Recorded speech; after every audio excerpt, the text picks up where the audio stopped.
Good evening everyone. I hope you all are well. আজকে আবারও হাজির হচ্ছে একটি গুরুত্বপূর্ণ টপিক নিয়ে। আর আজকের টপিকটি হলো স্ট্রেট লাইন, বাংলায় সরলরেখা। যারা স্কুল কলেজে লেখাপড়া করছেন তাদের জন্য আজকের এই টপিকটি খুবই গুরুত্বপূর্ণ। এমনকি যারা চাকরি প্রিপারেশন নিচ্ছেন তাদের জন্য এই টপিকটি খুবই গুরুত্বপূর্ণ। তাই অবশ্যই আজকের এই ভিডিওটি শুরু থেকে শেষ পর্যন্ত দেখবেন। আর আজকের এই ভিডিওতে আমরা যা যা শিখব, প্রথমে শিখব সঞ্চার পথ, ইংরেজিতে লোকাস কাকে বলে, সরলরেখা বা স্ট্রেট লাইন কাকে বলে, সরলরেখার ঢাল বা স্লোপ কাকে বলে, y=mx + c এটি কিসের সমীকরণ এবং এই সমীকরণে m এবং c কি সে বিষয়ে জানব। তারপর দুটি বিন্দুর সংযোগ সরলরেখার ঢাল নির্ণয় কিভাবে করতে হয় সেটা শিখব। y=b, x=a এগুলো আসলে কিসের সমীকরণ সেই বিষয়ে জানব।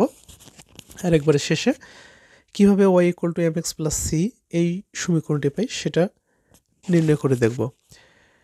তো আবার বলি, আজকের এই ভিডিওটি একটি খুবই গুরুত্বপূর্ণ ভিডিও, কেননা এখানে কিছু গুরুত্বপূর্ণ বিষয় সম্পর্কে আমরা জানবো। তাই ভিডিওটি অবশ্যই শুরু থেকে শেষ পর্যন্ত দেখবেন। তো প্রথমে জেনে নেই সঞ্চারপথ কাকে বলে।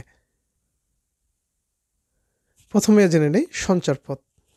আপনারা এই যে একটা দেখতে পাচ্ছেন, এটা কি? একটা সমতল, তাই না? যে একই সমতলের উপর অবস্থান করছে এমন কতগুলো বিন্দুর সেটকেই বলা হয় সঞ্চারপথ। কি?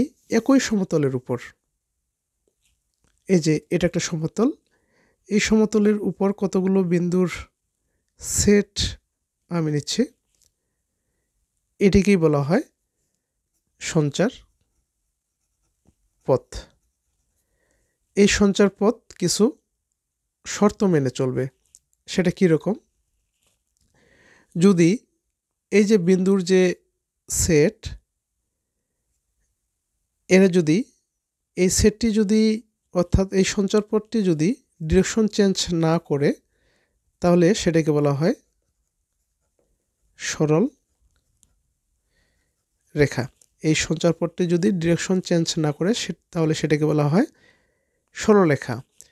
আবার যদি একই সমতলের উপর অবস্থান করছে এমন একটি বিন্দু, এই বিন্দুর সাপেক্ষে যদি এই যে সঞ্চারপথের প্রতিটি বিন্দুর দূরত্ব যদি সর্বদা সমান থাকে, যেহেতু সঞ্চারপথ কি কতগুলো বিন্দুর হচ্ছে কি একটি সেট, বলছে কি যে একই সমতলে অবস্থান করছে এমন একটি বিন্দুর সাপেক্ষে এই সঞ্চারপথের প্রত্যেকটি বিন্দুর দূরত্ব যদি কি হয় একই থাকে, অর্থাৎ এখান থেকে এই বিন্দুর দূরত্ব যা, ঠিক এখান থেকে এই বিন্দুর দূরত্বও কি একই, আবার এই বিন্দু থেকে এই বিন্দুর দূরত্ব কি একই, যদি এমনটা হয় তাহলে এই সঞ্চারপথকে বলা হবে বৃত্ত। তাহলে হচ্ছে কি একই সমতলের উপর কতগুলো বিন্দুর সেটকে বলা হয় সঞ্চারপথ, যা কিছু শর্ত মেনে চলবে। এই শর্তগুলোর মধ্যে যেমন একটি হচ্ছে কি, যদি এই সঞ্চারপথ যদি কোনো ডিরেকশন চেঞ্জ না করে তাহলে সেটাকে বলা হয় সরলরেখা। আর যদি একই সমতলের উপর অবস্থান করছে এমন একটি বিন্দুর সাপেক্ষে এই সঞ্চারপথে প্রত্যেকটি বিন্দুর দূরত্ব যদি কি হয় সমান হয় তাহলে সেটাকে বলা হয় বৃত্ত। তাহলে সঞ্চারপথ কাকে বলে এবং কি কি শর্ত তারা মেনে চলতে পারে, এরকম আরও কিছু শর্ত আছে। হ্যাঁ, তাহলে ওই বিন্দুর একই সমতলে অবস্থান করছে এমন কতগুলো বিন্দু সেটকে বলা হয় সঞ্চারপথ, ইংরেজিতে লোকাস। তাহলে সরলরেখা কাকে বলে? যদি সঞ্চারপথের ডিরেকশন চেঞ্জ না হয় তাহলে সেটাকে সরলরেখা বলে। আর একই সমতলে অবস্থান করছে এমন একটি বিন্দুর সাপেক্ষে সঞ্চারপথের প্রত্যেকটি বিন্দুর দূরত্ব যদি কি হয় একই হয় তাহলে সেটাকে বৃত্ত বলা হয়। সেটাকে বলতে ওই সঞ্চারপথকে বৃত্ত বলা হয়, আর ডিরেকশন চেঞ্জ না করলে ওই সঞ্চারপথকে সরলরেখা বলা হয়। এখন আমরা সরলরেখা সম্পর্কে আরেকটু ডিটেলস জানব। আমরা তো কিছুক্ষণ আগেই জানলাম, তাই না, যে সঞ্চারপথে যদি ডিরেকশন চেঞ্জ না হয় তাহলে সেটাকে বলা হয় সরল রেখা, ইংরেজিতে স্ট্রেট লাইন। আমরা অন্যভাবেও বলতে পারি যে কোনো বিন্দুর চলার পথকে বলা হয় রেখা। কোনো বিন্দু, এটা একটা বিন্দু, এই বিন্দুর চলার পথকে বলা হয় রেখা। এটা এই দিকেও চলতে পারে, এদিকেও চলতে পারে। তীর চিহ্ন দিয়ে বোঝানো হয় এটা চলমান, যে কোনো দিকেই চলতে পারে। এখন এই রেখাটা যদি আঁকাবাঁকাভাবে চলে তাহলে সেটাকে বলা হয় বক্ররেখা। বক্ররেখা। আর যদি সোজাভাবে চলে তাহলে সেটাকে বলা হয় সরল রেখা। এখন এই যে রেখাগুলো, এই যে বিভিন্ন ধরনের রেখা রয়েছে বা বিভিন্ন ধরনের সঞ্চারপথ রয়েছে। এখন এই যে সঞ্চারপথগুলো, এই সঞ্চারপথগুলো আসলে এটাকে এই চিত্র ছাড়াও আমরা অন্যভাবে প্রকাশ করতে পারি। সেটা কি? সেটাকে বলা হয় সমীকরণ। সেটাকে কি বলা হয়? সমীকরণ। সঞ্চারপথের সমীকরণ। সঞ্চার পথের সমীকরণ। এখন সঞ্চারপথের সমীকরণটা কি? এই যে কোনো বিন্দুর, এই যে বিন্দুগুলো যে রয়েছে, এটা কি? এই বিন্দুগুলোর তো একটা অবস্থান রয়েছে, তাই না? এই বিন্দুগুলোর যে কোনো একটা বিন্দু, এই বিন্দুগুলোর কি একটা তো অবস্থান রয়েছে। যে কোনো একটা বিন্দুর কি অবস্থান রয়েছে। তো এই বিন্দুর অবস্থান থাকলে কি এর এক্স স্থানাঙ্ক রয়েছে, ওয়াই স্থানাঙ্ক রয়েছে, তাই না? এই যে কোনো একটি বিন্দুর এক্স স্থানাঙ্ক, ওয়াই স্থানাঙ্ক, এক্স স্থানাঙ্ক কি বলা হয়? ভুজ। ওয়াই স্থানাঙ্ককে বলা হয় কি? কোটি। এই যে ভুজ এবং কোটির মধ্যে যে বীজগণিতীয় সম্পর্ক, ভুজ এবং কোটির মধ্যে যে বীজগণিতীয় সম্পর্ক, সেটাকেই বলা হয় সঞ্চারপথের সমীকরণ। সেটা কীরকম হতে পারে?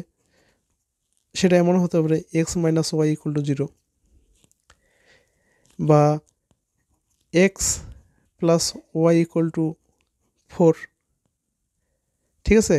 বা 3x plus 2y equal to 5, এমন হতে পারে। তাহলে এই যে কোনো একটি বিন্দুর ভুজ এবং কোটির মধ্যে যে বীজগণিতীয় যে সম্পর্ক, সেটাকে বলা হয় সঞ্চারপথের সমীকরণ। তাহলে সঞ্চারপথ কাকে বলে, সরলরেখা কাকে বলে এবং সঞ্চারপথের সমীকরণ কাকে বলে সেটা আমরা জানলাম। এখন আমরা এখানে আরেকটা সরলরেখার সমীকরণ জানবো, সেটা হচ্ছে y equal to mx plus c. এটা বলা হয়েছিল যে y equal to mx plus c, এটা এটা একটা সরলরেখার সমীকরণ। এটা কি? এটা হচ্ছে একটা সরল রেখার সমীকরণ। এটা আমরা প্রথমে আমি বলেছিলাম যে y equal to mx plus c, এখানে m এবং c কি সেটা আমরা জানব। এখন আমরা y equal to mx plus c এই বিষয়ে আলোচনা করব। এখানে m কি, c কি। দেখেন, এই যে y equal to mx plus c, আসলে এটা একটা সরলরেখার সমীকরণ। তো এই সমীকরণটা আসলে কোন দিক দিয়ে যায়?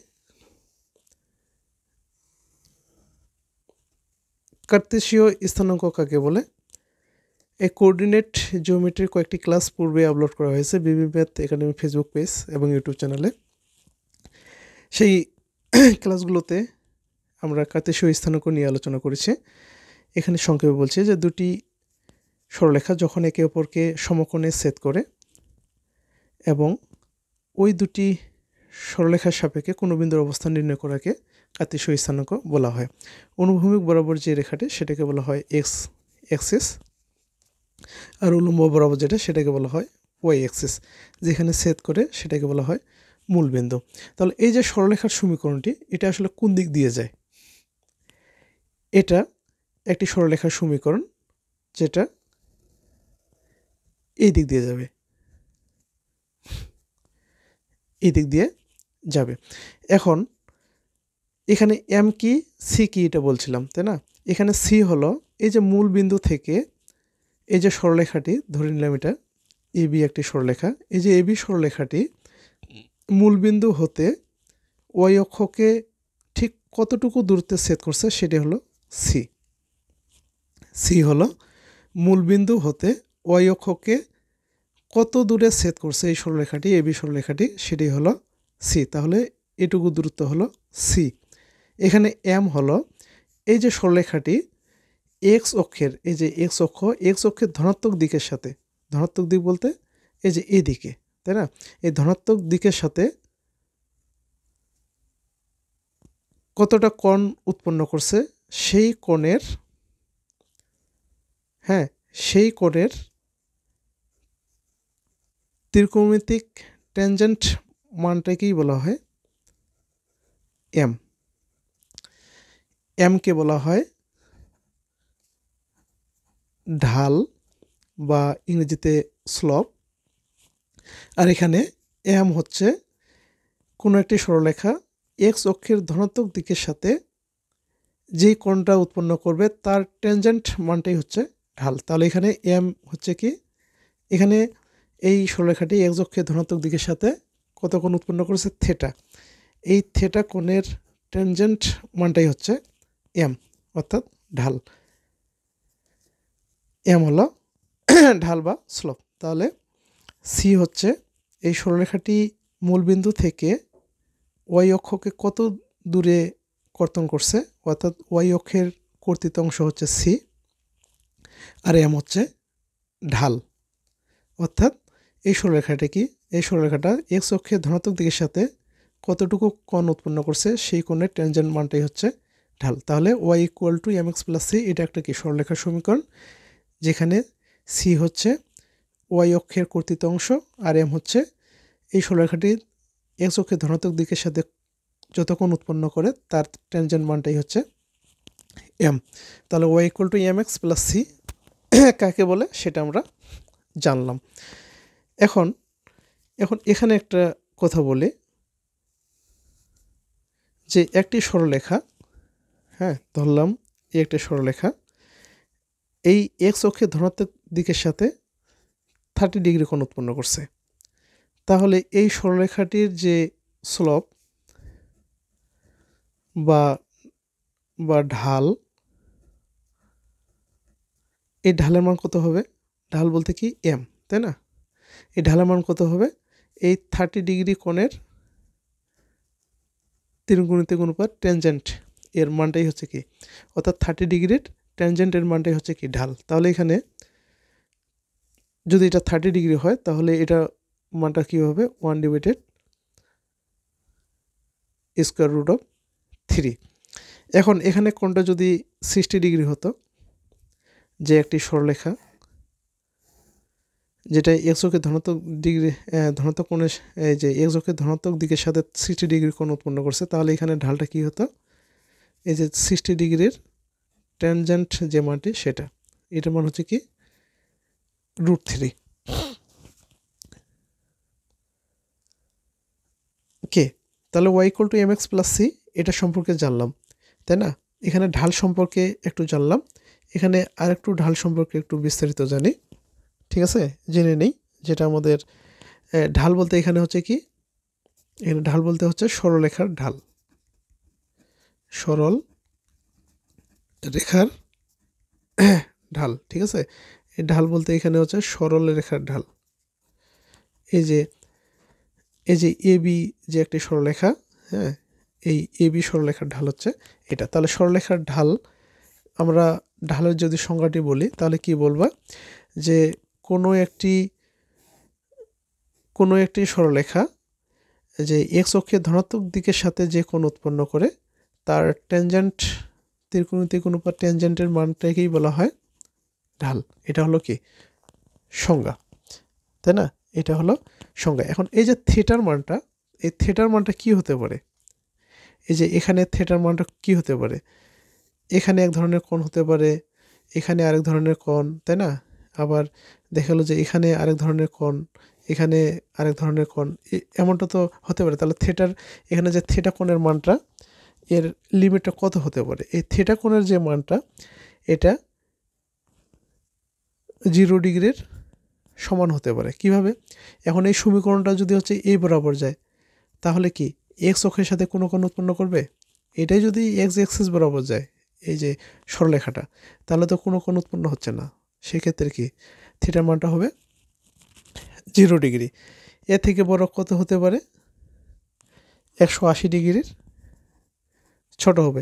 এখন এই সরলরেখাটি এদিকে না গিয়ে দেখা গেলো যে এটা ঠিক এদিক থেকে এই বরাবর গেছে, হ্যাঁ ঠিক এই বরাবর এই কাছাকাছি গেছে, মানে এরকম এদিক গেছে এদিক গেছে এদিক গেছে এদিক গেছে এদিক গেছে এদিক গেছে, ঠিক এই বরাবর গেছে, হ্যাঁ একবার ঠিক কাছাকাছি বরাবর, তার মানে কি 180 ডিগ্রি থেকে থিটার মানটা ছোট হবে। তবে অবশ্যই এই থিটার মান 90 ডিগ্রি হবে না, থিটার মানটা কত হবে না, 90 ডিগ্রি হবে না। অর্থাৎ এখানে যে সরলরেখাটি অবশ্যই এটা কি ওয়াই অ্যাক্সিস না, এটা কি এক্স অ্যাক্সিস। যদি এই সমীকরণটা এক্স অ্যাক্সিস বরাবর যায় তাহলে কোণটা হবে 0 ডিগ্রি, আর যদি ওয়াই অ্যাক্সিস বরাবর যায় তাহলে কি 90 ডিগ্রি হবে, তাই না? অবশ্যই এই সমীকরণটি ওয়াই অ্যাক্সিস বরাবর যেতে পারবে না, তাহলে এখানে থিটার মানটা অবশ্যই 90 ডিগ্রি হবে না। তাহলে কি হবে, 0-র সমান হবে বা 180 ডিগ্রি ছোট হবে, কিন্তু অবশ্যই 90 ডিগ্রি হবে না। এখন 190 ডিগ্রি, এখন এই যে থিটার মানটা কেন 90 ডিগ্রি হবে না, এটা তো একটা কোশ্চেন হতে পারে, তাই না?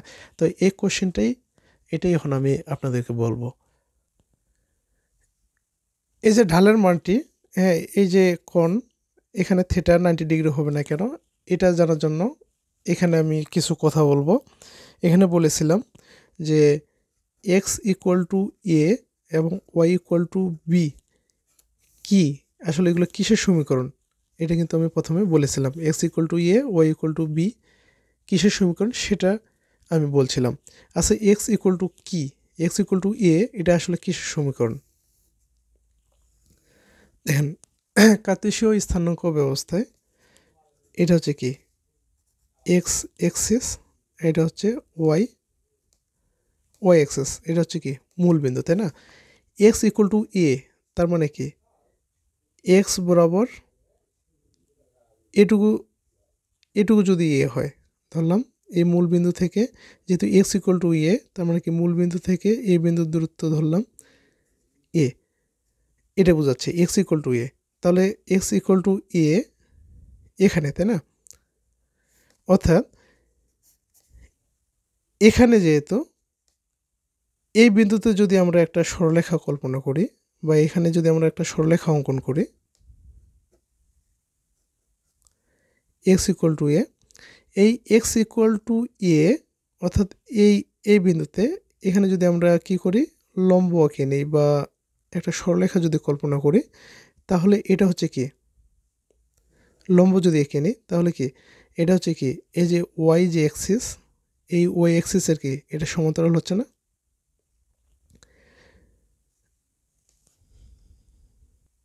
তো আমি ধরে নিলাম যে এখানে একটা বিন্দু হচ্ছে পি, এই পি বিন্দুর স্থানাঙ্ক ধরে নিলাম এক্স ওয়াই।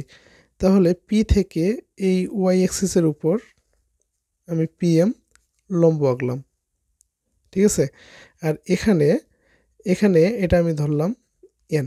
তাহলে এখানে দেখেন এই যে পি এম, এই যে পি এম ইকুয়াল টু কি ও এন না, আর ও এন সমান সমান কি এ। আবার এখানে দেখেন পি এম সমান সমান কি, এটা কি এক্স স্থানাঙ্ক, কেননা এই ওয়াই এক্সিস থেকে এই বিন্দুটার দূরত্ব আসলে কতটুকু সেটা হচ্ছে কি এক্স স্থানাঙ্ক। তাহলে পি এম সমান সমান কি এক্স। তাহলে এখান থেকে আমরা কি পাচ্ছি এক্স ইকুয়াল টু এ, অর্থাৎ এই এক্স ইকুয়াল টু এ হচ্ছে কি এই ওয়াই অক্ষের সমান্তরাল এমন একটি সরলরেখার সমীকরণ হচ্ছে এক্স ইকুয়াল টু এ। কি ধরে নিলাম এটা হচ্ছে একটা সমীকরণ হচ্ছে এ বি।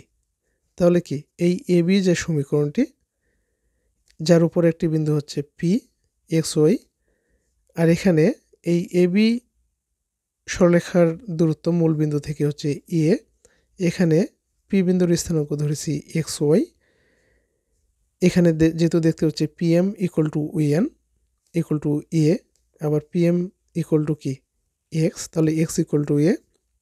তাহলে এখান থেকে আমরা দেখতে পাচ্ছি যে ওয়াই অক্ষের সমান্তরাল একটি সরলরেখার সমীকরণ হচ্ছে এক্স ইকুয়াল টু এ। এখন এই এ যদি 0 হয় তাহলে কি হবে এক্স ইকুয়াল টু 0, তাই না?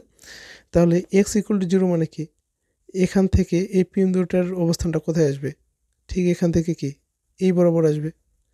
তাহলে এক্স ইকুয়াল টু 0 মানে কি দেখাচ্ছে এখানে ওয়াই অ্যাক্সিস, তাহলে এক্স ইকুয়াল টু 0 মানে হচ্ছে ওয়াই অ্যাক্সিসের সমীকরণ। ওয়াই অ্যাক্সিসের সমীকরণ হচ্ছে কি এক্স ইকুয়াল টু 0, আর এক্স ইকুয়াল টু এ হচ্ছে কি ওয়াই অক্ষের সমান্তরাল এমন একটি সরলরেখার সমীকরণ। কি বুঝতে পেরেছেন তো, তাই না? ঠিক একইভাবে যদি এখানে একটি x x dash y y dash, এখন এখানে আরেকটি সমীকরণ ধরে নিলাম এ বি, ঠিক আছে? এই যে মূলবিন্দু থেকে এই সমীকরণটির দূরত্ব ধরে নিলাম হচ্ছে বি। তো এখানে এই সরলরেখার উপর একটি বিন্দু ধরে নিই পি এক্স ওয়াই, তাহলে এখান থেকে দেখেন তো এই বিন্দুটার নাম দিলাম হচ্ছে এন। পি থেকে ওই এক্সের উপর একটি লম্ব টেনে নিই হচ্ছে পি এম। তাহলে এই বিন্দুর দেখেন এখান থেকে এই বিন্দু এই পি এম সমান কি, এটা দূরত্ব সমান এটা দূরত্ব না ও এন, আর এখানে ও এন এর দূরত্ব ধরেছি কত বি। আবার এখানে পি এম বলতে হচ্ছে কি এক্স অক্ষ থেকে পি বিন্দুটি ঠিক কত দূরত্বে সেটাই হচ্ছে কি ওয়াই স্থানাঙ্ক অর্থাৎ কোটি। তাহলে এখানে কোটি কি ওয়াই, তাহলে এখান থেকে কি পি এম সমান কি ওয়াই, তাহলে ওয়াই ইকুয়াল টু কী পাচ্ছি বি, অর্থাৎ ওয়াই ইকুয়াল টু বি হচ্ছে কি ওয়াই ইকুয়াল টু বি হচ্ছে এক্স অক্ষের সমান্তরাল কোনো সরলরেখার সমীকরণ। তাহলে ওয়াই ইকুয়াল টু বি হচ্ছে কি এক্স অক্ষের সমান্তরাল যে কোনো রেখার সমীকরণ হলো ওয়াই ইকুয়াল টু বি। বা এটাকে এইভাবে বলা যায় যে ওয়াই অক্ষের উপর লম্ব, এক্স যেহেতু এক্স অক্ষের সমান্তরাল তাহলে কি ওয়াই অক্ষের উপর লম্ব, ওয়াই অক্ষের উপর লম্ব এমন সরল রেখার সমীকরণ হলো কি ওয়াই ইকুয়াল টু বি। তাহলে এক্ষেত্রে কি যেহেতু এটি কি ওয়াই অক্ষের সমান্তরাল তাহলে কি এক্স অক্ষের উপর লম্ব, তাহলে এখানে এটাকে আমরা কি বলতে পারি ওয়াই অক্ষের সমান্তরাল এমন একটি সরলরেখার সমীকরণ, অথবা বলতে পারি কি এক্স অক্ষের উপর লম্ব এমন সরলরেখার সমীকরণ হলো এক্স ইকুয়াল টু এ। যেহেতু এটা এক্স অক্ষের উপর লম্ব এই সমীকরণটা, তাহলে এক্স অক্ষের উপর লম্ব এমন সরলরেখার সমীকরণ হচ্ছে কি এ বি। এখন এই যে এখানে আমরা দেখলাম ওয়াই ইকুয়াল টু বি। এখন এই বি যদি 0 হয়, এখন এই বি এর মান যদি 0 হয় তাহলে কি ওয়াই ইকুয়াল টু 0 হবে না, যেহেতু ওয়াই ইকুয়াল টু বি এর মান যদি 0 হয় তাহলে y equal to 0। Y equal to 0 মানে কি, তাহলে এই যে সমীকরণটা এই সমীকরণটা ঠিক কোন সমীকরণের উপর চলে আসবে, এই এক্স এক্সিসের উপর চলে আসবে। তাহলে ওয়াই ইকুয়াল টু 0 অর্থাৎ হচ্ছে কি এক্স অক্ষের